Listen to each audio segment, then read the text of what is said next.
Aging Matters on BCTV is supported by the Berks County Area Agency on Aging.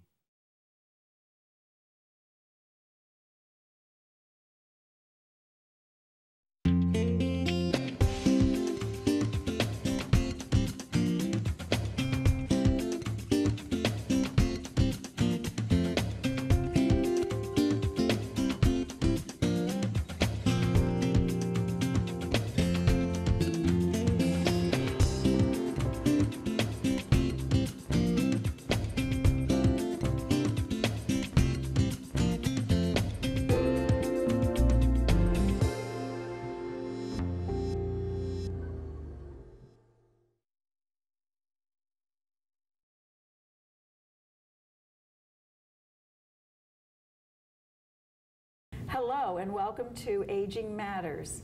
This is a program that is provided by and sponsored by the Berks County Area Agency on Aging. My name is Ann Barlet. I'm the Public Advocacy and Outreach Manager for the agency. I'm so happy to be here in this lovely setting today. We are here at the Reading Public Museum, and my special guest today is Wendy Koller, who is the Director of Education here at the Reading Public Museum. Thank you, Wendy, for being here today. This is a wonderful opportunity to be here. We're in the auditorium of the museum, and I kind of glance back and look at this amazing picture behind us. I don't know if you want to say what that is? Sure. That is Christopher High Shearer, who is a local Berks County artist. It is here, it is always on view, so we are excited to have people come and see it. Thank you. Well, I wanted to share, I think that this is a missed maybe opportunity for a lot of people here to know about the museum itself, and then the planetarium is here. And I remember coming to the planetarium as a kid, you know, and just kind of like laying back and looking at the stars. So it brings back great memories. And I see a lot of people even just coming in today that are here looking at all the exhibits. I think it's great, and I wanted to make sure that people are aware of the different programs that they offer, and particularly we will be talking about the educational series that is directed to seniors. So let's first just, share some information, Wendy, with us about the museum itself. And tell us, I know that there are some routine ongoing exhibits that are here that people can take advantage of all the time. Sure. But then I know that we have some other, I guess, special exhibits or limited, limited run exhibits. So let's just talk about the museum in general. Sure. So the museum building itself does host permanent exhibitions that range from fine art to animal specimens, cultural collections, and really something for everybody. We also have temporary exhibitions, which we change about 3 times a year on any topic you could imagine. So currently, we have an anatomy exhibit called Real Bodies, the exhibition, which is quite awesome if you haven't seen it. We also have a phenomenal art exhibit right now on William Basioti's Mid-Century Modern, who was also an artist who was born here, or he was born in Pittsburgh, but raised here in Berks County. And then our other special exhibition right now is Picturing the Occult, Demons, Devils, and Witches. And this is actually something from our permanent collection. And it's works on paper that really describe how different cultures throughout time viewed these beings and used them to talk about how, or to describe life's events. Interesting. I know that I'm thinking I'm going still on the anatomy. Sure, absolutely. I guess it's really fascinating. Some of those exhibits are very fascinating and educational for all ages. With kids learning, as well as adults relearning, maybe, or just absolutely. What else are part of is there. I guess I'm looking for, is there written information that coincides with those specific exhibits? Is there also, if I'm coming to tour, I assume I can have, of course, a map to help me understand what is where and more about either the special, temporary exhibits or the routine regular ones that are here. So in the exhibits themselves, these special exhibits, what they come with is usually from whoever provides the exhibit to us or what we create here in-house. Okay. Usually any information you need is included in the text involved in the exhibit. We do offer tour opportunities for individuals and groups. That's something that you can find out more information about on our website. So there's all kinds of opportunities to learn more about those exhibits. And we do change them frequently so that we always have something kind of for everyone, which really excites me, and I know the staff here is really proud of. Well, I can say that I see it from kind of the kids end and the senior end, in that I remember the exhibit, the clues, the spy kind of Top thing. secret, Thank yes. you. I knew I couldn't Yes. remember the name, but I thought, well, that was really fascinating and cool for kids. And then you have also, the one that I attended when you had a senior session here at the museum, and it was on like mythology, Greek and Roman gods. Yes. And again, I'm fascinated. So it's such a diversity Absolutely. about what you provide in the exhibit, and then those tours and the educational piece. Anything you want to add with the museum in terms of what's here currently? Sure. So those are the special exhibitions that are here currently. They'll be running through September 18th or so. I believe the William Basiotes exhibit will be here through the September 25th. And then in early October, October 1st to be specific, we'll be opening a great exhibition called Da Vinci, the exhibition, which will be about Leonardo da Vinci and his life and some of his inventions. So that should be a really great, and that is going to be a hands-on exhibit for the whole family. Oh, neat. We'll also have something a little different for us. It's called American Adventure, and it is going to be a maze-based exhibit for families to go through and really learn what the experience of being a settler coming to the Jamestown settlement was like. So that should be really fascinating. I've seen that show and I'm excited. And then down in our Works on Paper gallery, we will have another special exhibition, Indigenous Identities, Portraits of Native Americans in the Post-Civil War Era. So that is also something from our collection that we're really excited to have the opportunity to show. And how do you advertise this? How would the general public know about these changes that are coming up? What's here now and then what's coming in the future? Sure. So museum members do find this out through regular mailings. Okay. We do always update our social media and web pages with any of this information. We generally will place things through normal media outlets as well. So really do keep your ears open for what's happening here at the museum, because something new and exciting is always happening. Definitely. I'm going to put you on the spot. Sure. Is there one exhibit that might have been the temporary that really was different, or you got a lot of feedback from the people coming to see that exhibit that they were like, wow, wow, this is interesting, I didn't know that, or ooh, like the anatomy one, like, okay, it takes them by surprise, I don't know. Sure.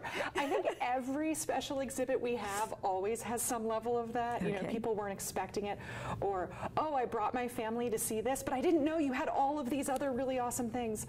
I think the exhibit that surprised the staff the most, that people still talk about, is an exhibit we had, I don't know, 10 years ago maybe, called Toothpick World, which was buildings made out of toothpicks, which was really quite phenomenal. That one just surprises the staff that we still have people asking us about that. We did an Andy Warhol exhibition that I know people absolutely loved. So it really, we hear feedback from all of, almost every exhibit we have, and I do hear people asking about them years later, so which is really fun for me. And again, I think it's absolutely wonderful that we can come in and enjoy all of these things here in our own backyard. So let's switch a little bit, and the other unique, I love, the other opportunity is here right on the grounds is the Planetarium. Absolutely, yes. How long has that been here? Do you know? I don't. I don't even want to say. That's I'm okay. not sure. I wasn't sure. I mean, yes. I won't tell you when I was a kid that it was here. So I really should know, and off the top of my head, I do not. Well, I think that's fascinating too. Yes. So tell us what kinds you have again. regular shows, right? Yes. That are routine, and then I'm sure you get certain specials. And so let's talk about some of the routine, the regular ones, and then we'll talk about the specials. Absolutely. So we run public star shows Monday through Friday at 2, 3, and 4 p.m. and on Sundays at 1, 2, 3, and 4. We do change which shows we offer. Depending on the time of year. Sometimes we have seasonally based shows. Other times we're looking if we have a planetarium show that may coincide with an exhibit, we'll put that in. We've recently added Spanish language shows on Sundays at 12:30 for families. We also now, I believe in the 4 o'clock time slot, have an Audio Universe, which is a planetarium show for the visually impaired, which is really fantastic. Interesting. So again, something for everybody, something different. And again, they change around the times we change our exhibits. We'll change what we do with the planetarium show. So you try and coincide that. That's great. And then we offer special events in the planetarium. This week we just premiered the images, as NASA released them, of the newest images from the James Webb Space Telescope. And we'll be following. We're partners with NASA. We follow things they do. They send us some great programming to do. So that is something always to watch out for, especially as the new Artemis missions are coming to fruition. I know that Planetarium will have a huge role in sharing that information with the public. So you try and coincide some of the planetarium things and with the museum and others that are just kind of, how does that work? Do they do these changes, the temporary ones, come from somewhere? Like you said you were working with NASA for some of these special things. Yeah. So where do you get these shows? Do they go from planetarium to planetarium? So planetarium shows are something digital. They're something projected on the ceiling, and we purchase those. It's not something temporary. Okay.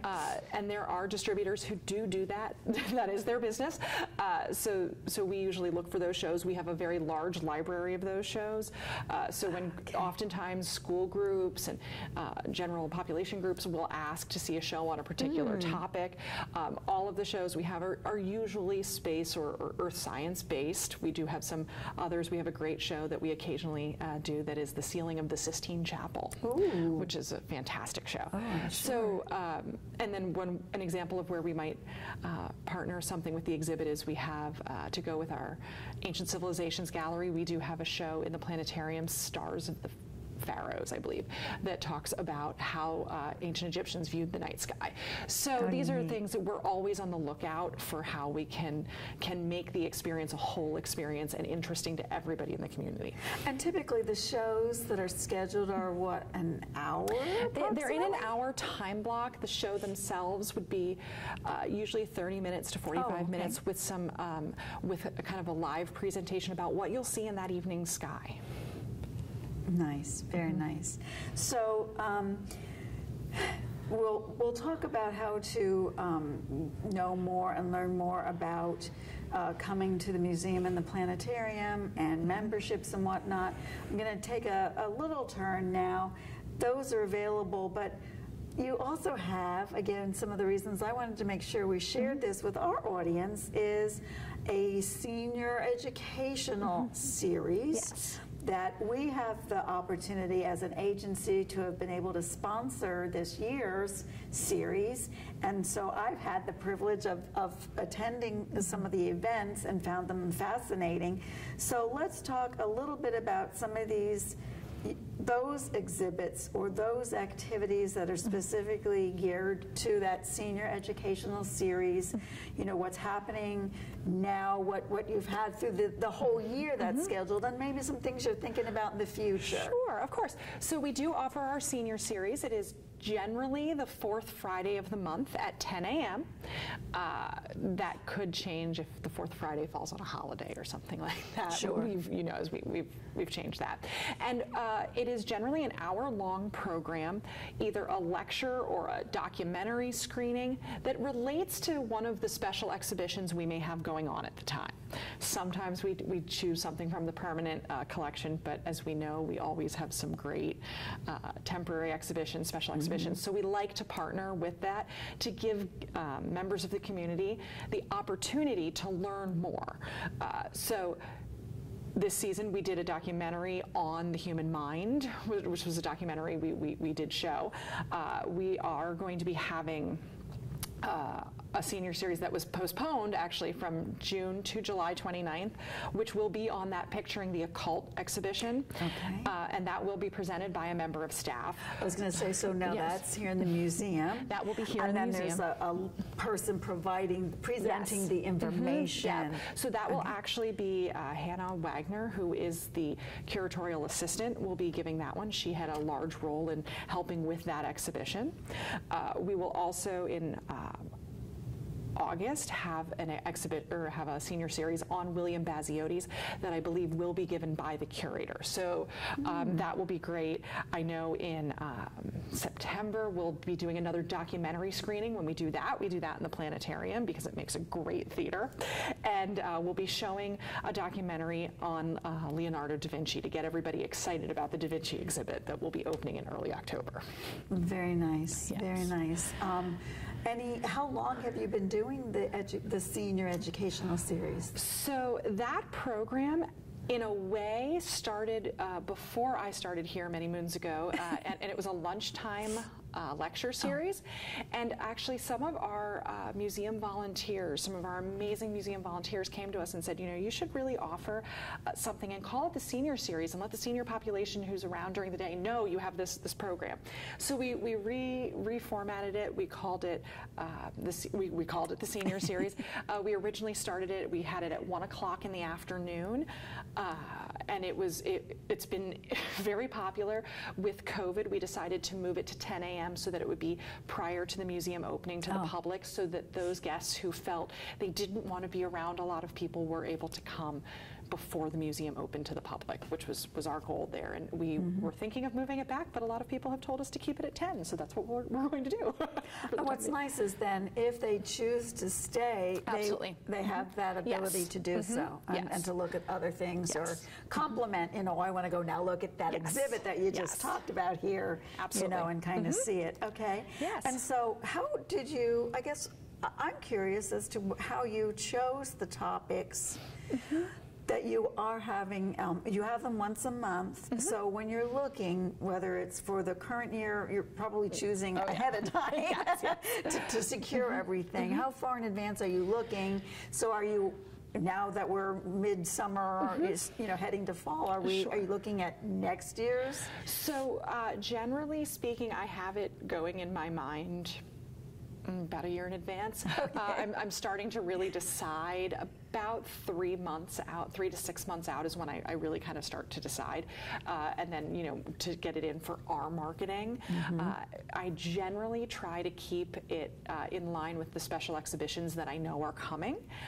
So that's usually the draw there for me, or that's where I draw my inspiration from, although I've recently been given some new ideas, so we might see something different happening in the future. I don't know. I haven't decided yet. But I usually do use the temporary exhibitions as my kind of guide for that.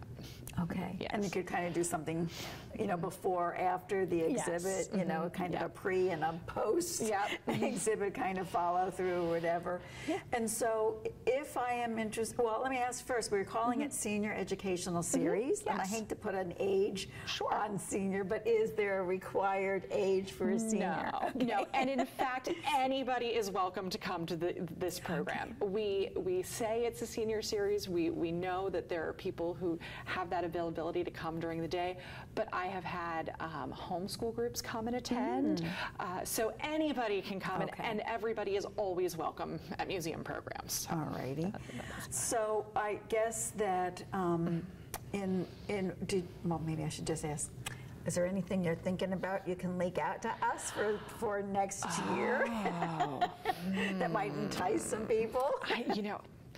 I know. Or mum's the word. I don't want to say anything yet because I haven't fully decided on anything down. But I can tell you, if you see a temporary exhibition come out, you can know there's probably going to be something. And it'll still be both planetarium and we'll go back and museum, so you can catch a little bit based on that back and forth. And even sometimes new planetarium shows will kind of unveil as a senior series. So if I am, so in looking at attending the museum or planetarium, any of the exhibits, any of the Under the Star kinds of programs, I'm assuming, but we have to be a member? No. Okay. So how does that work? When do we have to be a member or not? Or is there rates for members, non-members? So tell us a little bit about that. So the museum does have general admission rates to come visit the museum.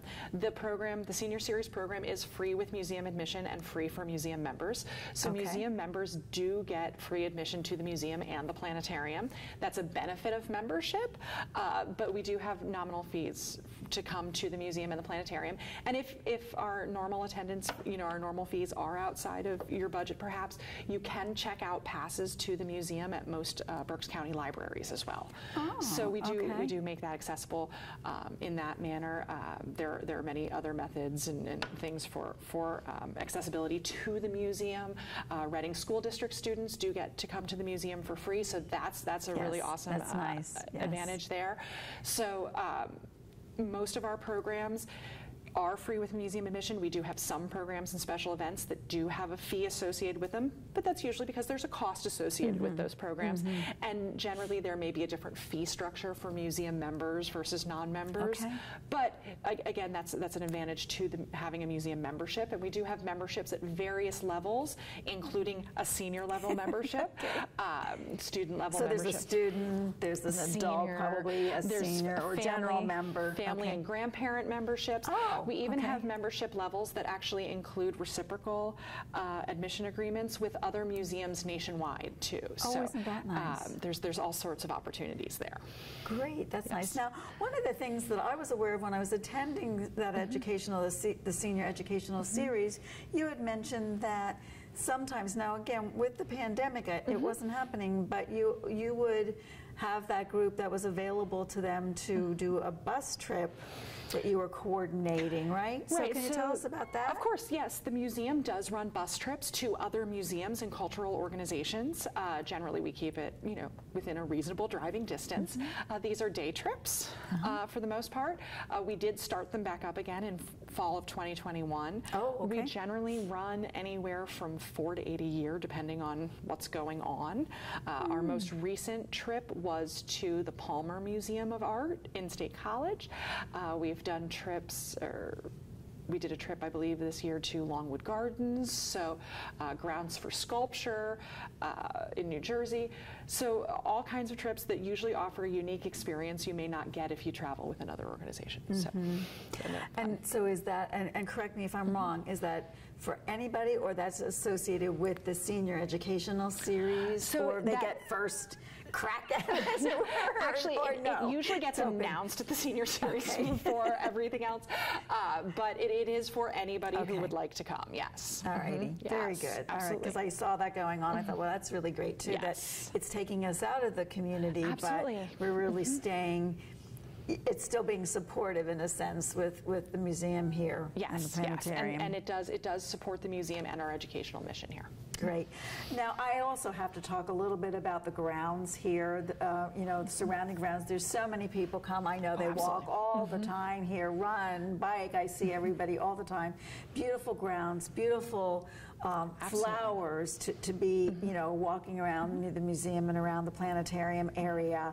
So I know that there's some other things that you have as special events or special projects, I'll call it, that you have here on the grounds outside of us just enjoying the beauty surrounding it and sitting and enjoying and walking.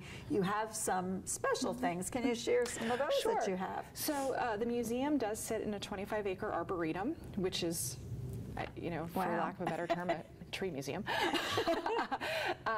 In the arboretum, it is home to a vast array of plant life, animal life, and sculptures. So we have sculptures throughout the arboretum as well.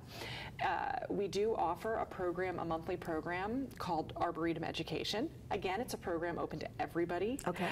It is at 10 o'clock on a Tuesday morning, and it is actually a program that our arboretum assistants help us with in our Arboretum Committee for avid horticulturalists, garden enthusiasts, or anybody who just wants to learn something new. And topics that can be everything from butterflies to fly fishing, or how to promote pollinators in your garden, Christmas wreaths and the tradition of Christmas decorations. We've done it all.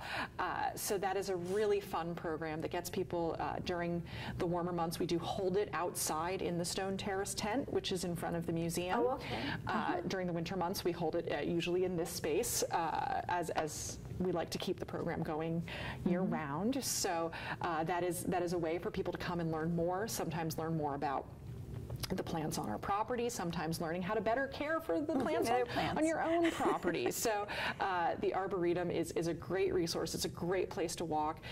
It's great for people of all ages. We have a story walk now, which is where families can engage in early childhood literacy, which we partnered with the Berks County Libraries for, as they walk through the Arboretum as well. So there's a lot there. Nice, nice. Yes. Now, we were talking about the night at the museum. That is the museum's kind of big event each year that is usually themed around a special exhibition, and I hear this year it should be amazing. So that is a program you're going to want to watch for. Now that probably has a separate fee for that. Okay. Yes, yes. Right. And then another program I'd love to draw everybody's attention to is our In Nature Studio program that we do in partnership with the Reading Theater Project. So let's say that in Nature's Studio. Okay. Yes. And so that's intriguing. So that is a free program open to the public. It is outside in the Arboretum. It will happen in mid-August, I believe, on a Sunday evening. And it is where various community performers that the Reading Theater Project works with will come out and have there will be dancers and actors and musicians performing throughout the Arboretum. And these performances are generally based on or get inspiration from our exhibits. So this particular one will draw inspiration from picturing the occult, which should be pretty fun. And here's one that I again heard about because I was here, is the yoga. Yes, yes. So there's yoga under the stars. We do. We offer yoga under the stars. We offer 4 series of it a year, 2 in the spring and 2 in the fall. It will start, I believe, September 13th this year. You do need to reserve a space for that. And it is gentle yoga led by a certified yoga instructor in the Planetarium. So all the chairs come out and guests get the opportunity to do yoga under the stars. Nice. Without having to worry about the weather. That's perfect. Yes. That's terrific. I think people aren't aware of all that the museum has to offer here for our community, and it's wonderful. And I'm encouraging everybody to come on out to the Reading Public Museum and the Planetarium, and particularly if you are a senior, to learn more about the senior educational series that they offer. And so tell us again about how do we learn about this? How do we become a member? Can I just walk into the museum and say, I would need to join? Absolutely. Tell me a little bit more about how we can do that. Sure. So we are always updating our social media pages and our website at www.readingpublicmuseum.org. That is the best way to find information out. That is what is updated pretty regularly, as well as any of our social media handles. We also do print mailings. Members get those. If you are interested in a membership of the museum, you can either purchase a membership right online through our website, or you can come to the museum and say, hey, I'd like to be a museum, and somebody will be more than happy to help you with that. So we always love when people see the value in the museum and want to become members. You get great benefits with it, and the access to the museum is amazing. So. It is. It's wonderful. Well, I do want to encourage everybody to come. Thank you so much, Wendy, for the information sharing, the time that we had about the Reading Public Museum and the Planetarium. Encourage those who are watching to consider the Senior Educational Series, or just coming to both the museum and the Planetarium and enjoying the exhibits and the special projects that are happening here. And enjoy, right? Yeah, absolutely. Enjoy the grounds. Yes. Thank you so much for tuning in to Aging Matters. Aging Matters on BCTV is supported by the Berks County Area Agency on Aging.